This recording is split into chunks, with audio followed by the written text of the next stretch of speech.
Olá, está no ar mais uma edição do Em Pauta, que hoje discute a falta de água no Centro-Oeste paulista. Como você já sabe, nos acompanha, este é um programa produzido em parceria pela TV Unesp, a TV Câmara de Botucatu, a TV e Rádio Câmara de Bauru. E são convidados desta edição para debater essa temática com a gente o professor Jefferson Nascimento de Oliveira, da Unesp em Ilha Solteira. Ele coordena o Prof. Água, que é um programa de pós-graduação que integra 14 universidades públicas. E ele também é representante da Unesp no Conselho Nacional de Recursos Hídricos. Professor Jefferson, muito obrigada pela sua participação. Obrigado a você pelo convite e vamos ter um bom debate hoje. Com certeza. Nós também contamos com o professor Rodrigo Lila Manzioni, que é professor da Unesp em Tupã e também membro do programa de mestrado profissional em recursos hídricos da Unesp, nos campos de Ilha Solteira e Presidente Prudente. Professor, também agradeço a sua participação conosco. Eu que agradeço, prazer estar falando para os telespectadores da TV Unesp, sempre bom colaborar com vocês. O prazer é nosso receber vocês, professores. Bom, para a gente começar o nosso bate-papo, não dá para falar de falta de água sem primeiro compreender um pouquinho dos fatores que levam ao cenário de escassez que nós temos vivenciado. E a gente sabe que a quantidade real de água no planeta, ela não muda. O que muda é a qualidade, a disponibilidade dessa água. Trazendo para a nossa realidade brasileira, dados divulgados pela ONG MAP Biomas Brasil apontam que entre os anos de 1991 e 2020, o Brasil perdeu 15,7% da sua superfície de água, ou seja, das áreas que são cobertas por água. Eu gostaria que vocês comentassem, então, a que se deve essa perda? Bem, a perda de água, né, não é um fator único. Né? A gente está falando aí da parte superficial da água, né? Da parte onde os satélites conseguiram mensurar.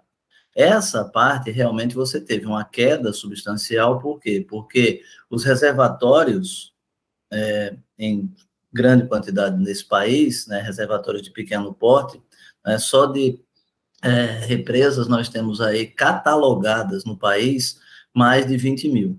Né? E fora as outras que não estão, que são represas onde as pessoas fazem a represa e não comunicam ao órgão gestor. Então, tudo isso, né, alinhado, a gente pode verificar que houve uma diminuição desses barramentos, diminuição em termos de quantidade de água, né, de volume represado. Por quê? Porque a quantidade real dessa água diminuiu substancialmente no país, devido a quê? Devido a o uso não comprometido, de certo modo, com o ciclo hidrológico, e também a questão que a gente deve discutir um pouco mais, que é o uso da terra, né? O uso do território. Esse território está sendo muito devastado, e isso reflete diretamente e principalmente nas nossas nascentes, reduzindo o tamanho de alguns rios, né, de alguns córregos. As nascentes caminham, né, elas deixam de estar naquela posição para estar numa outra posição. Isso a gente tem visto no Brasil como um todo. Complementando o que o professor Jefferson falou, Leire, acho que a sua introdução foi bem interessante. A gente precisa entender o que acontece, né? E a água é um dos ciclos naturais que nós temos na natureza. E toda vez que esse ciclo é modificado, existe alguma ruptura, algum desequilíbrio, ele vai tentar se reequilibrar de alguma forma. Né? Uma extração de água, uma nova barragem, isso implica em algumas modificações. Várias pequenas modificações acabam levando a um desequilíbrio maior, que é o que a gente tem percebido. E a gente tem também uma outra questão que muitas vezes as pessoas não percebem, que é o modelo econômico brasileiro. O que a gente faz? Né? A balança comercial do Brasil é pautada em quê? Na agricultura. Então, cada grãozinho de soja que a gente exporta tem um pouquinho da água brasileira que está sendo enviada para outros países que não têm condição de produzir esses alimentos. e não tem condição de produzir esses alimentos justamente porque não tem essas condições edafoclimáticas que o Brasil apresenta. Edafoclimáticas significam do solo, do clima. Então a gente tem bons solos, bem desenvolvidos, férteis. Quando não tem fertilidade adequada, ela é facilmente corrigida, adubada. O sol brilha o ano inteiro, nós temos água, então a agricultura aqui vai bem. Em outros países que não têm essa abundância de recursos naturais, recursos hídricos, não é possível. Então eles precisam recorrer a outros países para produzir alimentos. Então, anualmente a gente vai exportando a nossa água virtualmente para esses outros países. Então, se essa água sai do nosso ciclo e vai para outro lugar, uma hora ela vai faltar. E o ciclo vai se reequilibrando, com modificações de nascentes, com modificação de vazão em cursos d'água, com menos água para evaporar novamente, para a atmosfera retornar essa água na forma líquida para a superfície. Então, ao longo do tempo, né, em 1, 2 anos, a gente não percebe essas modificações, mas ao longo de décadas, a gente vai vendo o resultado. Então, a gente tem algumas questões para refletir, como o nosso potencial de alimentar o mundo. Se a gente vai continuar mantendo esse potencial com o que a gente, da maneira com que a gente tem cuidado do nosso meio ambiente, da nossa natureza. Então a gente precisa também buscar reequilibrar isso de alguma forma para que a gente não tenha números como esses divulgados pelo MEC Biomas. Ainda em cima dessa questão da exportação hídrica, né, que nós temos, o Rodrigo lembrou muito bem, né, nós temos uma base da nossa economia, não só, né, nessa questão dos commodities alimentícios, mas também do ferro. Minério de ferro é exportado, e minério de ferro consome muita água. Além de consumir a água, também ele faz o quê? Ele desequilibra, né, substancialmente a questão do aquífero, onde ele está sendo retirado. Então, isso é importante lembrar, né? Nós mudamos lá atrás, há décadas, né? A gente estava num ascendente de exportação de industriais, né? Produtos industrializados, e começamos a fazer o quê? Não, nós vamos querer ser celeiro do mundo de novo. Celeiro do mundo em termos alimentícios, celeiro do mundo em termos de minério de ferro, bauxita, alumínio, tá entendendo? Então, tudo isso, a gente exporta matéria-prima e importa os commodities totalmente, não commodities, mas os produtos industrializados, né? A gente até viu que isso, né, afetou drasticamente a nossa balança, porque esse commodity, especificamente o minério de ferro, caiu muito no mercado internacional. Então, você começa a exportar uma água que já não é cobrada aqui, né? É bom que a gente frise isso, o Rodrigo sabe, né? A água, muitas vezes, para o setor agrícola, ela não é cobrada, né? E quando é cobrada, né, o valor dessa água em metros cúbicos é um centavo de real. Então, pense, enquanto você, consumidora urbana, paga algumas dezenas de reais, você paga 1 centavo de real. E exporta isso a quanto? A um custo praticamente zero. E a pessoa, nos países onde ele mantém as suas reservas hídricas, eles continuam mantendo e nós exportando, e diminuindo as nossas reservas. Então, a gente precisa parar um pouco com esse berço esplêndido dos 12% de água do mundo, sabe? A gente precisa começar a botar um pouquinho o pé no chão e falar, o Brasil tem problemas. E nesse contexto de que o Brasil tem problemas e que eles precisam ser vistos, olhados, a maior parte das cidades se originaram, né, ao redor de rios, e ainda os rios representam uma parcela muito significativa no abastecimento. A partir do que vocês já mencionaram, como as cidades já deveriam estar começando a olhar para os serviços de abastecimento diante de todo esse contexto? Na verdade, elas já olham, né, Leire? Esses problemas, eles não acontecem de uma hora para outra, eles são acumulados ao longo de décadas, né, de gestões. Os prefeitos costumam falar, isso não é problema meu, não começou na minha mão, mas ele está ali justamente para, se não resolver, iniciar. E esses problemas não se resolvem da noite para o dia.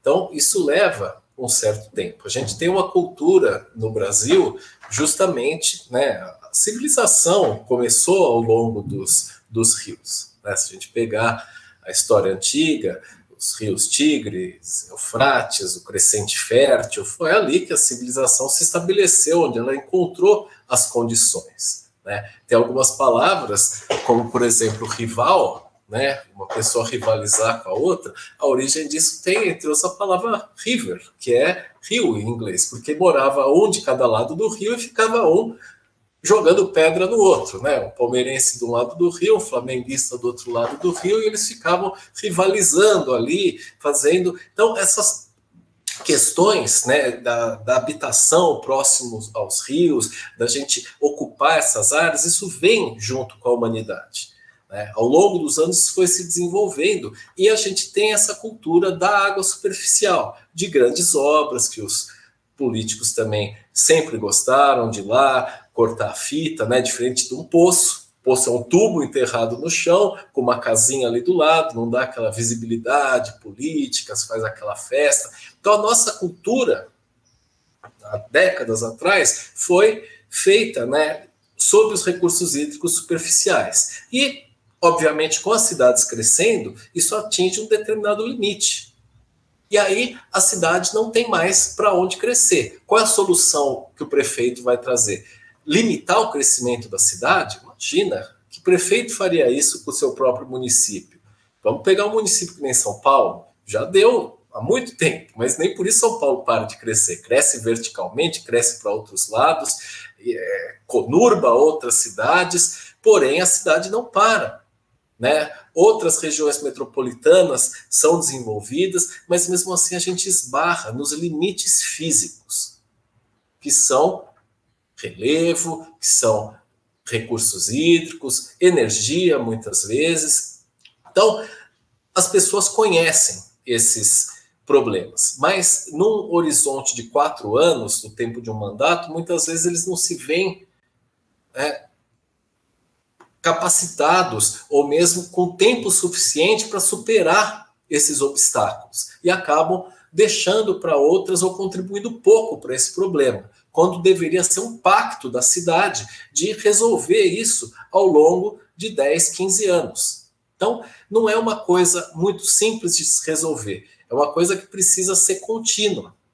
E aí, muitas vezes, com essas gestões de horizonte limitado, de 4 anos, e depois eu vejo como é que fica, a gente acaba com um modelo complicado para avançar. E é o que a gente está precisando, projetos maiores, integradores. Resolver pontualmente questões, a gente faz, a gente já está, né, mais do que treinado para isso. Agora, os problemas maiores, os problemas macros, ainda são um desafio para os municípios. E é onde a gente está, né, onde a universidade se apresenta como um parceiro desses municípios para justamente auxiliar com as nossas expertises, com os nossos conhecimentos e aprender também com os problemas práticos que as cidades trazem aqui para o meio acadêmico. E tem que ser uma via, né, uma troca, uma via de 2 mãos.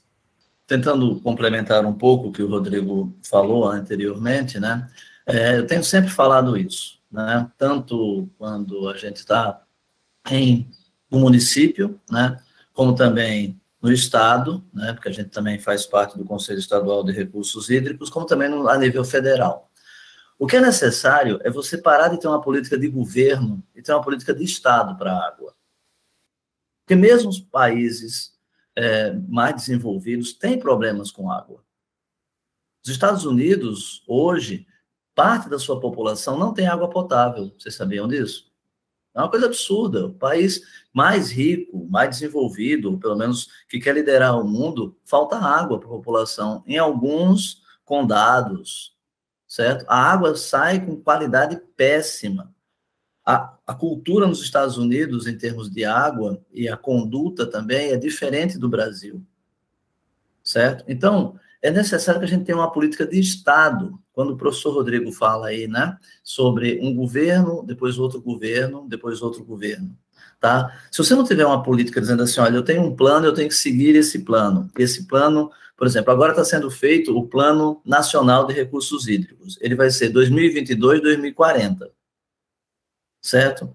Então, isso é necessário você ter em mente. Você tem aí todas as etapas, desde a educação, passando pela universidade, passando por educação básica, educação técnica, tá? E aí você vai para onde? Você vai também aí em colocar os parceiros que são os usuários. Né? Se fala muito da questão urbana, mas e a questão industrial? Bauru também cresceu em questão industrial, questão comercial, tá? Além da irrigação. E aí, será que está sendo cobrado? Será que as pessoas estão fazendo uma coisa que é importante, usar com parcimônia essa água? É bom lembrar para todo mundo que está nos ouvindo que a recomendação é de 100 a 150 litros por habitante dia. E quanto é usado em cidades como Ribeirão Preto, por exemplo? Até 600 litros habitante dia. Isso é consumo geral da cidade, inclui também a indústria. Então, quando se fala em termos de um programa de ação, né, a gente tem que pensar numa forma macro. O país está desenvolvendo isso, né, o governo atual está tentando fazer esse planejamento, esse Plano Nacional de Recursos Hídricos, mas nós tivemos, não sei se a Leire sabe, o Rodrigo deve saber, nós tivemos a década da água, 2005 a 2015, e ela fechou com a crise hídrica disseminada no país todo. Então, a gente perdeu a década da água. Né? A gente continua agindo da mesma forma, com a mesma situação, e essa falta de consciência de que a água não é um bem infinito. Porque o Rodrigo colocou uma coisa muito certa, né? Nós temos a água superficial, a visão de, vou inaugurar essa obra, aí depois eu vou pegar um poço, e aí quando não tiver mais água no poço também? Não, mas eu tenho a água onde? Eu tenho a água do mar. Peraí, mas o mar vai salinizar ainda mais, porque você vai ter o rejeito daquela dessalinização, né? Você sabe qual é um dos países que mais dessaliniza água no mundo? Os Estados Unidos, e ele tem a maior quantidade de água do mundo também. Então, não há necessidade disso. Mas é o quê? Não, eu preciso. Não, você tem que usar racionalmente, né? E essa palavra parece que é muito difícil de ser incutida, não só nas pessoas, população em geral, mas também nos governantes, né? Porque, pensa, você vai, numa época eleitoral, trocar hidrômetro de uma cidade? Você vai, numa época eleitoral, abrir uma avenida como as Nações Unidas para tirar algum tipo de problema de vazamento micro, não estou fazendo de macro. O macro você vê, faz o quê? Um grande buraco no asfalto. Mas e o micro vazamento? Ele não é retirado, mas ele continua vazando.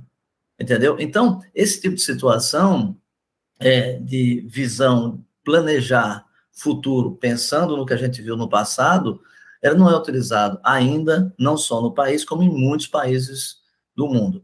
Um último exemplo. Por que o rio Tâmisa foi despoluído?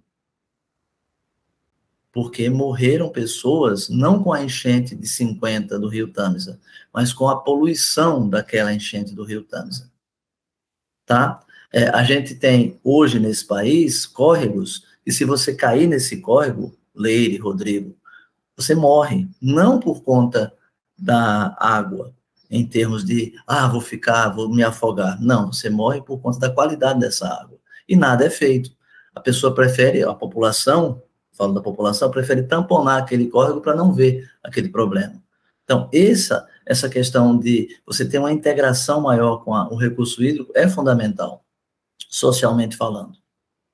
Vocês mencionaram essa falta de planejamento e Bauru está no rol das cidades em que o problema da água passa de um governo para o outro. Aqui, o abastecimento ele é garantido pelo Departamento de Água e Esgoto do município e 35% da cidade, 35% dos munícipes são abastecidos pelo Rio Batalha. São aproximadamente 140 mil habitantes que recebem essa água e há anos a lagoa de captação vem se mostrando insuficiente para esse abastecimento.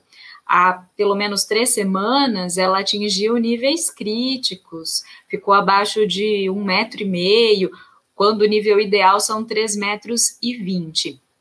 E aí foi decretada, vocês devem ter acompanhado mesmo não sendo aqui de Bauru, que foi decretada a situação de emergência aqui nas cidades e as regiões que eram atendidas pelo rio passaram por um rodízio, 24 horas com água na torneira e 72 horas de suspensão no abastecimento. Mas a cidade ela registrou 2 dias de chuva, o limite da lagoa foi recomposto e parece que o problema acabou aqui no município. O rodízio foi suspenso e a vida volta ao normal, né? Nesse sentido, como vocês avaliam esse cenário, né? Porque é um problema crônico, mas com a suspensão do rodízio parece que as pessoas imaginam que ele foi resolvido. Então, gostaria de ouvir um pouco o que vocês têm a dizer sobre essa realidade aqui de Bauru. Bom, eu me mudei para a região, eu morei muitos anos em Botucatu, onde eu fiz graduação e pós-graduação, né? Eu conheço um pouco da situação de Botucatu, e Bauru, apesar de próximo, não era uma cidade que eu conhecia tanto, mas minha primeira parada na Unesp foi em Ourinhos, e eu me lembro, eu me mudei para lá em 2008, e a gente, logo nos primeiros anos, teve uma campanha política, e eu acho que foi quando o Rodrigo Agostinho se elegeu pela primeira vez. E eu assistia o horário político e via, né? Vinha o primeiro candidato, prometia, eu vou furar 10 poços, vou acabar com o problema de Bauru. Aí vinha o segundo, prometia 12, o outro terminava o horário político com o pessoal prometendo 20 poços.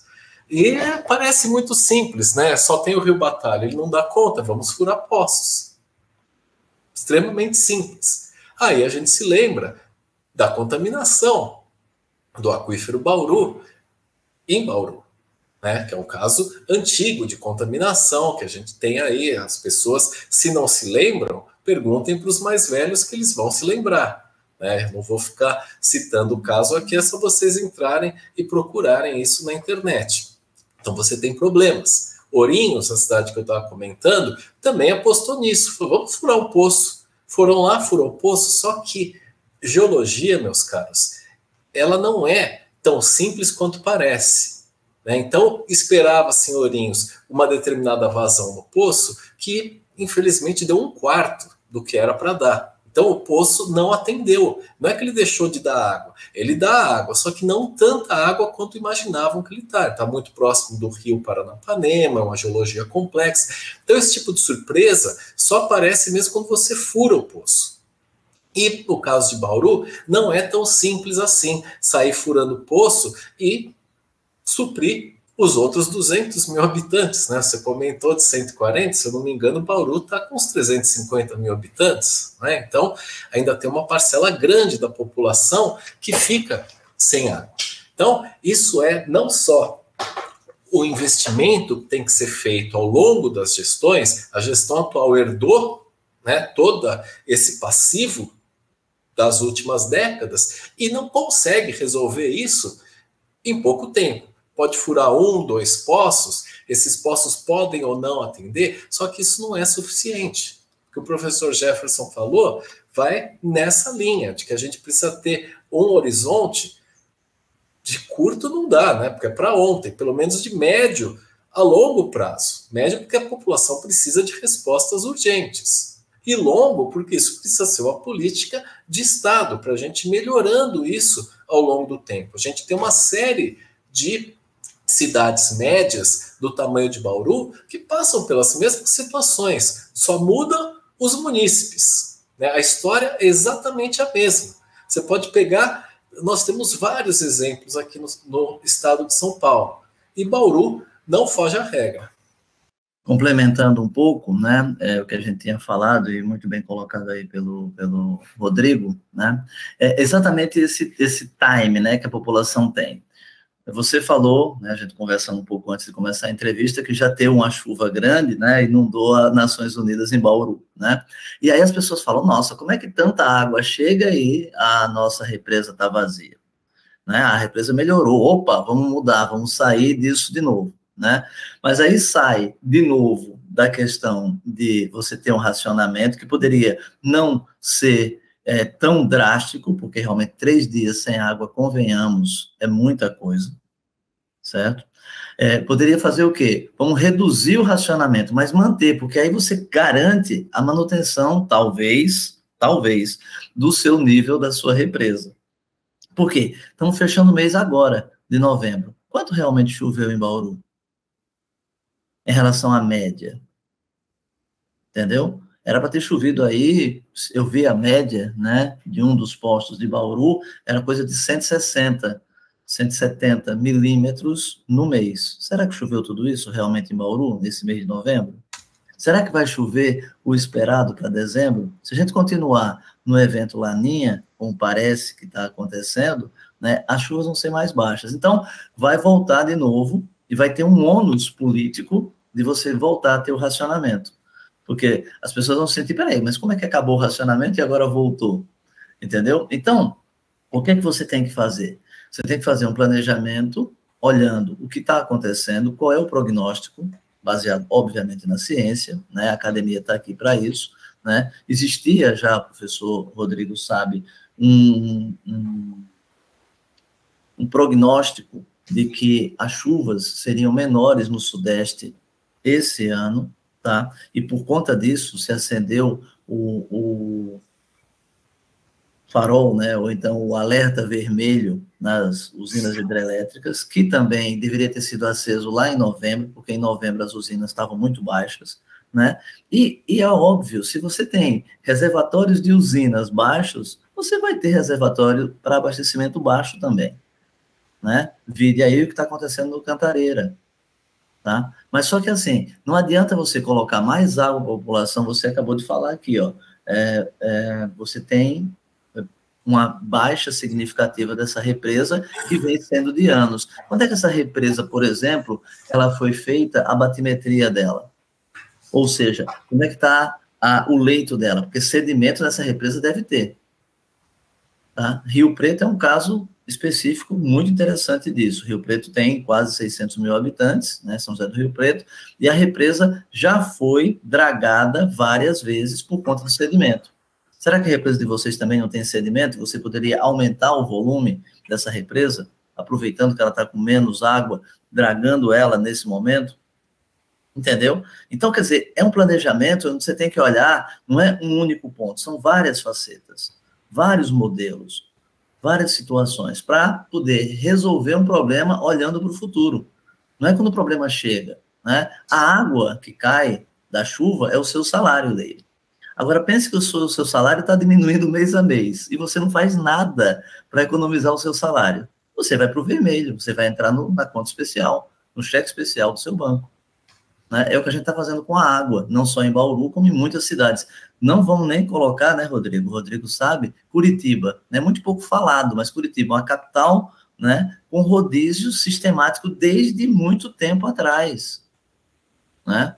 Por exemplo, cidades do Rio Grande do Sul, como Gramado e Canela, tiveram dificuldades com água no Natal do ano passado, 2020. Como é que você explica isso? Né? E ninguém fala. Né? Então, é necessário ver que a situação está se agravando a cada dia, né? Por uma questão também do nosso planejamento. A gente tem que focar o quê? Eu tenho vários cenários. Qual é o pior cenário? Vamos pegar esse pior cenário e agir em cima dele. Eu acho que fica, só complementando, Jefferson, fica um bom alerta para os governantes, porque muitas vezes as pessoas têm medo do custo político de um racionamento. Curitiba foi eleita a melhor cidade do Brasil para se viver entre as capitais. Saiu a semana passada, agora no final de novembro, essa pesquisa. Então, não é isso. Se a população entender o problema e estiver junto trabalhando, ela não é simplesmente uma pessoa, um munícipe que vai estar ali reclamando, ele vai ser o parceiro para auxiliar, para cobrar, para fiscalizar, para multiplicar essas palavras. E, professores, a gente sabe que aqui na cidade de Bauru, além da lagoa de captação, o próprio rio Batalha e os afluentes há anos vêm sofrendo com assoreamento, necessidade de recomposição de matas ciliares, tem o uso indevido, né, do solo nas áreas do entorno, porém o rio Batalha, ele passa pelos municípios vizinhos também, e aí haveria a necessidade de projetos de recuperação integrados com esses municípios. Eu queria ouvir de vocês, essa é uma relação complicada? Por que demora tanto, por exemplo, sair um projeto que integre municípios vizinhos? Como que se dá essa relação? Bem, ela se dá no comitê de bacia. certo? O Comitê de Bacia, explicando para a população, ele recebe verbas para atuar diretamente na questão dos recursos hídricos. E ele tem uma certa autonomia para poder fazer isso. Então, ele vai dizer o que é mais importante para aquele comitê, para aquela bacia hidrográfica. Né? Quando a gente fala de recuperação, né, de renaturalização, de tudo isso, a gente fala em plantio de árvores também. Né? Só que aí tem um detalhe, né, que todo mundo esquece, e a gente tem visto isso sistematicamente. Planta uma árvore e deixa ela lá, Leire. O que acontece com ela? Morre. Exatamente. Então, você não basta ter milhões de reais para, não, eu vou investir no reflorestamento, tá? E depois, a manutenção. E quem é que vai ser o parceiro da manutenção? O próprio sitiante, o morador, a pessoa que está passando aquele córrego, porque aquele córrego não passa numa área que é do estado, do município, ele passa numa área privada. Então, aí vem, na minha concepção, o PSA, tá? Que é você dar sustentabilidade a isso. Você ajudar aquela pessoa que está, entre aspas, perdendo área, porque ela vai ter que reflorestar a mata ciliar, né? Que a gente já discutiu um pouco, que não aqui, mas que o nosso Código Florestal teve a capacidade de mudar, né? Diminuindo essas áreas de reflorestamento e também mudando o reflorestamento, colocando situações onde até 30% do reflorestamento pode ser feito com palmeiras, que a palmeira não retém a água, né? Ela funciona como se fosse um pluviômetro, ela pega a água aqui e bota ela todinha no solo. Mas, independente disso. Então, o que é que a pessoa ganha ao perder área e ao ter o cuidado com aquilo? Ela não ganha praticamente nada, ela ganha muito pouco. Então, é necessário que os municípios também entendam, como foi feito, né, em Extrema, o professor Rodrigo sabe disso, né, onde hoje Extrema, por ser um município rico, né, ela compra, né, topo de morro. Já viu falar isso, topo de morro? Para que eu vou comprar um topo de morro, gente? Porque é lá no topo de morro que a água cai e se distribui. Na hora que eu tenho isso, eu vou poder o quê? Reflorestar isso com mata nativa, não com outras espécies, né? Vou poder cuidar disso, porque você tem que dar manutenção, tem que levar um profissional lá para ver se aquilo ali está crescendo de acordo, né? Para daqui a 10, 20 anos ter o retorno. A Serra do Mar, eu me lembro, Rodrigo era pequeno, né? Quando ela foi semeada com semente junto com a gelatina, né? Pelo governo Quercia ainda, Rodrigo. Pensa, 1990, né? E aí, né, foi tudo isso resolvido, quer dizer, ela conseguiu se regenerar agora, 30 anos depois. Entendeu? Então, quer dizer, não é uma coisa rápida. A população e as pessoas enxergam como sendo coisas rápidas. O Rodrigo sabe muito bem, né, como foi o degradação é rápida, né? Exatamente. Né? Por exemplo, Nova York, né, todo mundo exalta Nova York, a água de Nova York, porque vem de longe, né? Mas foi feito um investimento da cidade de Nova York nas nascentes fora de Nova York. Entendeu? Agora, isso cabe a um consenso, né? Não só populacional, mas também consenso político. Tá? Por exemplo, o lixo de Bauru fica em Bauru. O lixo de cidades pequenas, podem fazer consórcios para ir para um determinado local, entendeu? Ao invés de você gastar muito dinheiro com aquele, porque também impacta na qualidade da água, certo? Quer ver uma outra coisa? A gente pode reciclar o lixo que é produzido, né, e chega até 20% de uma obra, né, eu como engenheiro civil posso falar isso, né, uma obra, tudo que ela faz, quer dizer, a cada 10 andares, 2 andares viram o quê? Rejeito.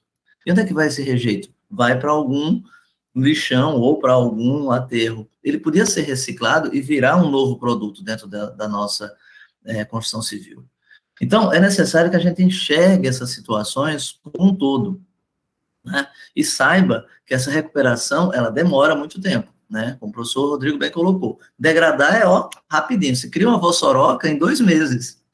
Agora, tirar aquela vossoroca, recuperar aquela área, demora anos, décadas até.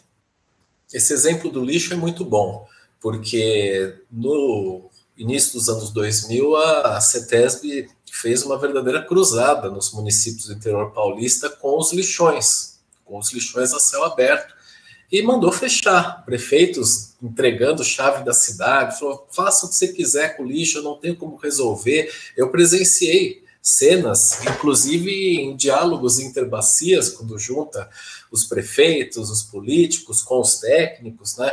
O pessoal muito preocupado. E qual foi o caminho? Usar a lei. A gente tem a lei dos consórcios, e os prefeitos se mobilizaram e criaram mecanismos para o lixo.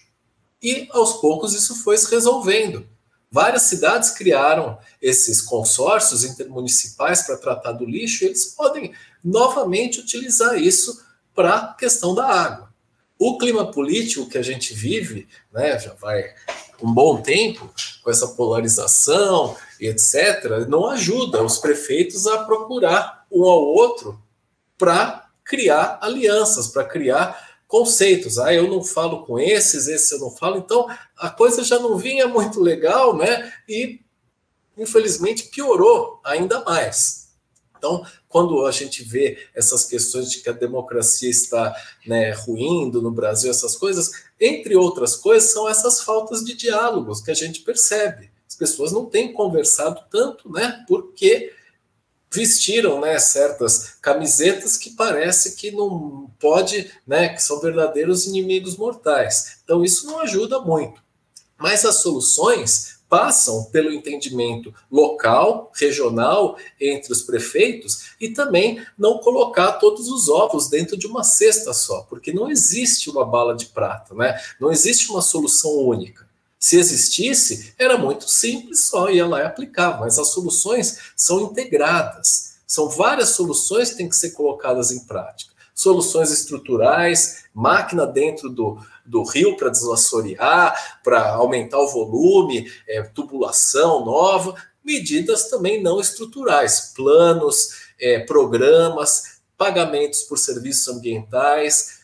Soluções baseadas na natureza é outra tendência, você utilizar a própria natureza e potencializar os efeitos que ela pode entregar. Então, tudo isso são questões que a universidade, a academia já conhece há um bom tempo e que podem ser aplicadas em situações como essa, onde vocês precisam, né, desenvolver algo mais integrado. Um exemplo que a gente tem de entendimento recente é a bacia do Rio Pardo, que começa suas nascentes lá em Botucatu. Botucatu capta a água do Rio Pardo, utiliza e transpõe essas águas jogando no Rio Tietê, né? E a bacia do Rio Pardo, 300 quilômetros depois, abastece Ourinhos, que é uma das últimas cidades da bacia antes de chegar no Paranapanema. Nessas últimas semanas, você atravessava o Rio Pardo a pé. O rio estava com menos de 1 metro. E menos de 1 metro, Ourinhos tem que paralisar a captação. Ourinhos tem uma segurança hídrica de 4 horas com reservação. Se para de bombear, em 4 horas, as caixas d'água da cidade esgotam. Então, como que você recupera a situação de um rio desse? Se você tem uma série de cidades a montante. Então, uma das ações que a Unesp tem feito é a criação da Rede das Águas, uma rede de extensão que vai trabalhar junto com os municípios. O responsável por essa rede, o professor Edson Piroli, ali de Ourinhos, já está com entendimentos com a Prefeitura de Ourinhos, Santa Cruz do Rio Pardo, Botucatu, justamente para pensar soluções. A solução vai sair nessa primeira reunião? Claro que não, mas a gente tem que estar junto, pensando isso para progredir e avançar. Ou seja, o poder público precisa estar cada vez mais próximo da universidade e da ciência, né, professor? Nós vamos agora para um rápido intervalo, mas a seguir a gente continua a debater a crise hídrica aqui na nossa região. Muito obrigada pela sua companhia até agora e a gente volta já já.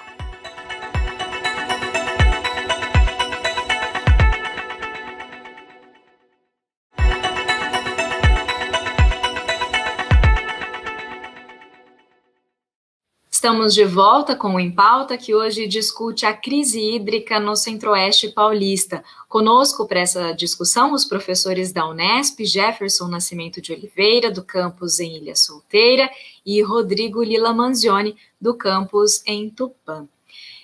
Professores, um levantamento divulgado pelo Instituto Trata Brasil no início deste ano classificou a cidade aqui de Bauru na posição 77 entre os 100 maiores municípios brasileiros no que diz respeito à qualidade do saneamento básico.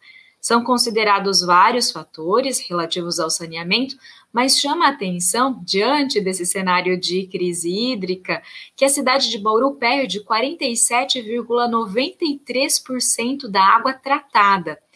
E essa perda, ela persiste pelo menos desde 2014, porque nesse ano a cidade apresentou um plano diretor de água, feito por uma empresa particular ao custo de R$ 1.300.000, que já apresentava um índice de perda de 48,7%.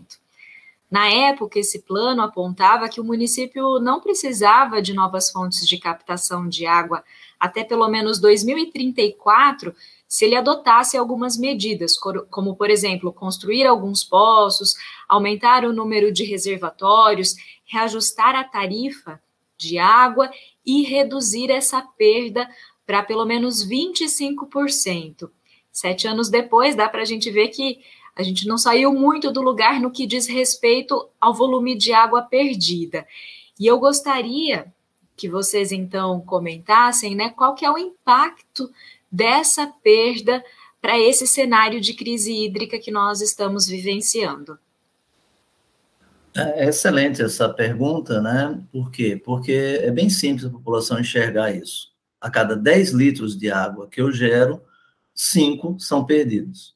Esses 5 litros perdidos, essa perda é uma perda total. Então, ela tem uma perda física e uma perda virtual, vamos dizer assim. A perda física é a perda na rede, a perda que você tem em termos de água que você não está realmente contabilizando.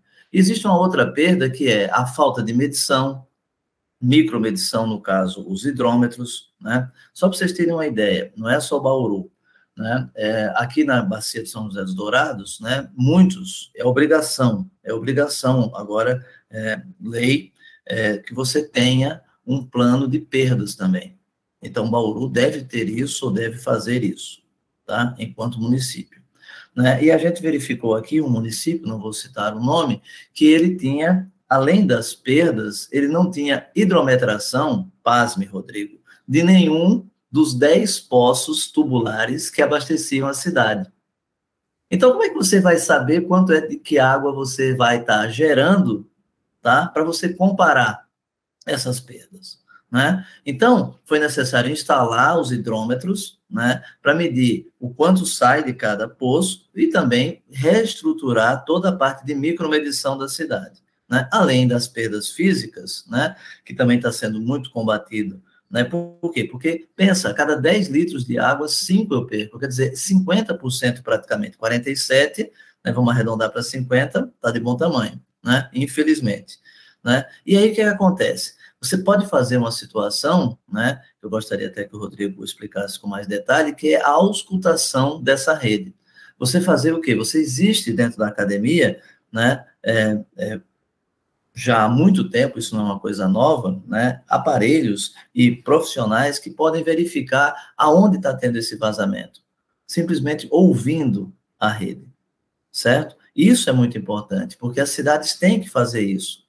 E aí, onde tiver um vazamento, mesmo que seja micro, porque é um vazamento pequeno, constante, ele afeta, é água que está se perdendo, né? Você tem que fazer esse tipo de verificação. É custo? Mas em termos do custo político e principalmente do custo econômico para a cidade, isso é muito pequeno.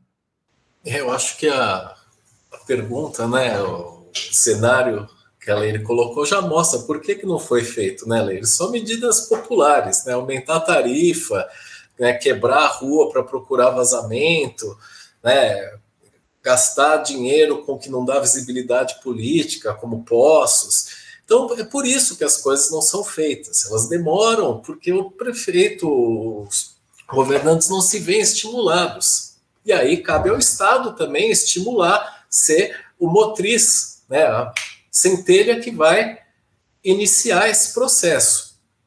Como que a gente faz, né, quando tem problemas como esse? Como é que você interrompe? Não é só Bauru que tem esses problemas de perdas, isso é uma questão generalizada. A gente tem cidades no interior que ainda tem aquelas manilhas de argila antigas da década de 30, 40, né? E aí você precisa realmente investir. Né? Investir não só em aparelhos caros, como o professor Jefferson falou, os geofones que você vai procurando, mas também desenvolver formas mais baratas de você acessar isso. A gente tem a pesquisa do professor Fabrício de Almeida, aqui do nosso departamento de Engenharia de Biosistemas, aqui da Faculdade de Ciência e Engenharia do PAN, que ele trabalha justamente com detecções vibroacústicas de vazamentos. E ele desenvolve essa pesquisa junto ao programa de pós-graduação em Engenharia Mecânica, aí da Unesp de Bauru. Não é coincidência. É o tipo de pesquisa que tem um cunho aplicado direto na população. No final do bloco, você comentou que os governantes precisam estar mais alinhados com a universidade, e nós também. Esse descompasso entre o que a universidade faz e o que realmente a sociedade precisa foi causado, entre os outros, por nós mesmos, que, por alguma razão, nos isolamos da sociedade. E a Unesp vem trabalhando para isso, para reaproximar, não só a Unesp, as co-irmãs, USP e Unicamp, reaproximar a comunidade da universidade. A gente precisa da sociedade, assim como a sociedade precisa da gente. A sociedade que paga os nossos salários e os investimentos feitos na academia, na universidade, e é para isso que a gente está aqui. Isso é o desenvolvimento que a gente vai trabalhando ao longo do tempo para justamente contribuir com esse avanço, com essas melhorias que não acontecem de uma hora para outra. Repito, leva tempo. A gente tem um caso de enquadramento do corpo hídrico em Jundiaí, recentemente, depois de 30 anos de investimentos do Fundo Estadual de Recursos Hídricos, ele teve a sua classe alterada. Ele melhorou a qualidade de água, só que isso demorou 30 anos para acontecer. Reflorestamento de nascentes, controle de fontes de poluição, campanhas, não é uma tarefa fácil. Mas a reversão é complicada, a degradação é muito rápida. Então, essa questão de desequilíbrio é muito tênue. A gente precisa procurar soluções integradas para também acelerar um pouco esses casos, porque nessa crise hídrica acho que a gente vai bater na trave de novo e vamos escapar. A gente está escapando. Só que talvez a gente não tenha a mesma sorte da outra vez, da próxima vez. E a gente tem tido sorte, na minha opinião, ao escapar dessas crises hídricas. O cenário, nesse ano, realmente era muito crítico, ainda continua, respirando por aparelhos, mas aparentemente a gente vai escapar. O que a gente não pode é esperar a próxima de braços cruzados. E, professores, nós falamos bastante sobre as condições de mananciais, de águas de superfície, mas eu gostaria especificamente de falar agora das águas subterrâneas, porque há também crenças relacionadas a gente já comentou até um pouquinho, sobre a perfuração de poços, como se essas águas subterrâneas, elas de alguma forma também fossem inesgotáveis. Como que esse cenário de degradação ambiental, ele afeta, inclusive, essas águas subterrâneas? Eu gostaria que vocês comentassem um pouquinho. Nós temos aqui na nossa região o aquífero Guarani, o sistema aquífero Bauru, mas, na minha visão, não há um consenso, não há uma interpretação correta sobre a disponibilidade também dessas águas subterrâneas. Como que a gente pode olhar para essas águas subterrâneas, para as áreas de recarga e para o cuidado que a gente precisa ter com elas? Bom, primeiramente, entender que elas são águas diferentes. O aquífero Bauru é o aquífero mais superficial, mais exposto, recarga direta. Então, tudo que você faz em cima, foi uma das primeiras coisas que o professor Jefferson comentou, é o uso e ocupação da terra. Tudo que você faz em cima tem um reflexo direto ali embaixo. O aquífero Bauru é um aquífero com águas relativamente superficiais, de fácil acesso, de fácil exploração, mas também muito vulnerável à contaminação. Então, ele demanda um cuidado adicional. Esses aquíferos de recarga rápida também, de recarga direta, como o Bauru, eles são responsáveis pela drenagem nas nascentes. Muitas vezes eles alimentam os corpos hídricos superficiais que têm origem ali naquela região. Então, ele também, numa exploração mais contínua e progressiva, pode ter problemas para o caudal dos rios, para o volume de água que é distribuído. Nesses casos, a gente tem um aquífero mais profundo, que é o aquífero Guarani, protegido por uma camada de basalto, potafraturado, então a interconexão entre o Bauru e o Serra Geral, que é o basalto, depois com o Guarani, que é outra formação de arenito sedimentar. Entretanto, essa água, ela está ali, muitas vezes acumulada há milhões de anos. Ela não é uma água que possui recarga. Então, no Bauru, você pode até pensar numa exploração sustentável e equilibrar a demanda com a oferta, a recarga com a retirada. No Guarani, nem sempre. Tem vários locais do Guarani onde essa água vai ser retirada, ela não vai ser carregada. Então, é impossível você ter uma gestão sustentável. Ele entra já numa questão de mineração do aquífero. É um recurso mineral, ele está presente no solo, você faz, né, uma prospecção, tem uma ideia de qual é o volume que tem lá, quanto tempo vai demorar para você utilizar, e você vai utilizar aquela água.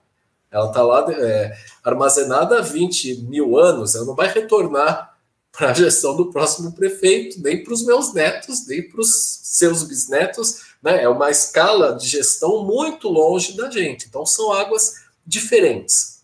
A água subterrânea, ela tem que ser vista como um recurso estratégico, né? Para você poder usar e mexendo, né, equilibrando o seu sistema quando você tem uma diminuição na água superficial, você pode aumentar a água subterrânea e você vai procurando ofertar a água sem ter um prejuízo para quem depende dela, sejam a população, as indústrias, a agricultura e assim por diante. Então, são águas diferentes, entretanto, fazem parte do mesmo ciclo. Se você desequilibra aqui, vai ter um reflexo ali. É importante também lembrar, viu, que além dos poços, né, que são perfurados, que são cadastrados, outorgados, devidamente registrados, existem os poços clandestinos, né? Por exemplo, Rio Preto é uma situação assim alarmante. E além disso tudo, né, o Rodrigo, a gente está canibalizando, né, esses poços. Por quê? Porque se você olhar, isso é no Brasil inteiro, só para você ter uma ideia. Aqui estamos falando de uma região que não chove, uma região, né, que está cada vez mais difícil de coleta de água. Você sabe quantos metros? Isso aí é um aluno nosso do Prof. Água, lá da Universidade do Estado do Amazonas, verificou. Porque no Amazonas, pasme você, em Manaus, a Zona Franca de Manaus inteira, que todo mundo já ouviu falar, só usa água subterrânea, Leire. E já baixou nessa região da Zona Franca de Manaus 15 metros o nível original para o nível atual. Isso também acontece em São José do Rio Preto e deve acontecer em Bauru. Aí você tem um acréscimo... Ribeirão Preto, um acréscimo negativo, que é o quê? Quanto da sua casa, do seu lote, eu não sei se você mora em casa ou em apartamento, você deixou para haver uma recarga ou uma infiltração dessa água? Então, você tira a recarga, você não tem chuva, então você tem o pior cenário para a água subterrânea. E um descontrole, um descompasso. Eu estou cada vez... Porque eu vi uma situação... Rodrigo, não vou citar o município, que foi uma coisa absurda, mas pense em município que tem campo de golfe, né, onde foi perfurado um poço para alimentar o lago do campo de golfe, Leire. Se isso não é uma coisa inconsistente, na minha cabeça é totalmente inconsistente. Certo? Por quê? Porque a pessoa precisa ter isso. Não é necessário. Isso aí você está tirando água de excelente qualidade para ser evaporada num lago raso. Está entendendo? Então, a população ela tem que entender, como o professor Rodrigo falou muito bem, colocou, que é necessário que a gente tenha isso como o quê? Olha, é a minha reserva, é a minha poupança. E poupança, você não canibaliza, você não usa para comprar Black Friday.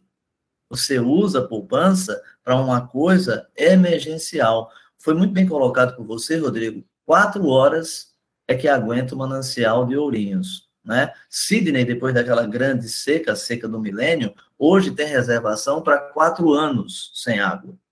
São Paulo tem reservação para 1 ano sem pluviometria. Então, tem alguma coisa aí que a gente não está passando para a população. A academia, como sempre, está aqui disposta a ser um parceiro, mas ela tem que ser também chamada a isso, né? Enquanto você gasta 1.300.000 reais com um projeto, você não investe, né, num programa que poderia ser feito até por alunos da Unesp, né? Porque essa região aí, Bauru, você pode demandar, e Botucatu, demandar alunos para vários municípios e tentar fazer algo real, né, contínuo, né, de uma forma continuada. Então, é importante a gente lembrar disso. Imagina, né, o órgão gestor proibindo esse lago que o professor citou no campo de golfe. Aí o sujeito que vai fazer o campo de golfe vai lá para o prefeito e fala, eu não vou fazer. Sem lago não tem. O prefeito fica desesperado. Ele vai lá no órgão gestor e fala, como que vocês vão fazer isso com o meu município? Campo de golfe, olha o pessoal que vai vir aqui gastar dinheiro no município. Eu preciso disso de qualquer jeito. Então vai um pouco também da responsabilidade de quem propõe. Um lago para harmonia paisagística, do jeito que a gente está hoje em dia, não faz o menor sentido. A pessoa que vai num lugar desse devia entender, né, qual é a situação, olhar para aquilo e sentir vergonha de estar num lugar desse, mas não faz a conexão. Não faz a conexão. Esse que é o problema.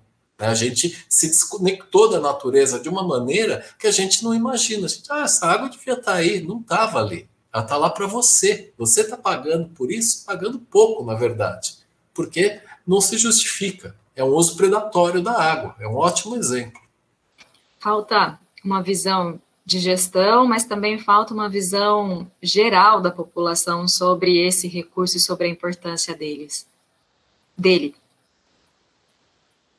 Sim, sem dúvida, né? Você tem que, assim, o rio tem que estar integrado. Você falou isso muito bem, né?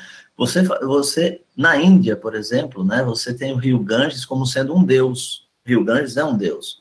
As pessoas morrem e elas não são queimadas, elas são depositadas no rio, colocadas como uma oferenda que o deus Ganges se incumba disso. Hoje em dia, você não quer ter mais um rio próximo da sua casa. Ainda existe no país, por exemplo, com relação à drenagem, a questão sanitária. Eu quero me livrar daquela água. E a água de drenagem urbana, poderia ser uma água que poderia recompor os nossos rios, ser reutilizada. O reuso da água é insignificante nesse país. Só que existem grandes projetos, e muito bons, como é o caso do Aquapolo, onde a indústria recicla essa água. Singapura usa 4 vezes antes de a água virar esgoto real, entendeu? Você fala de 1.300.000 reais investidos em Bauru. No governo passado, não nesse, o anterior, foi investido $1,5 milhão para fazer um projeto chamado Interáguas, para verificar reuso no país. E esse projeto não foi para frente.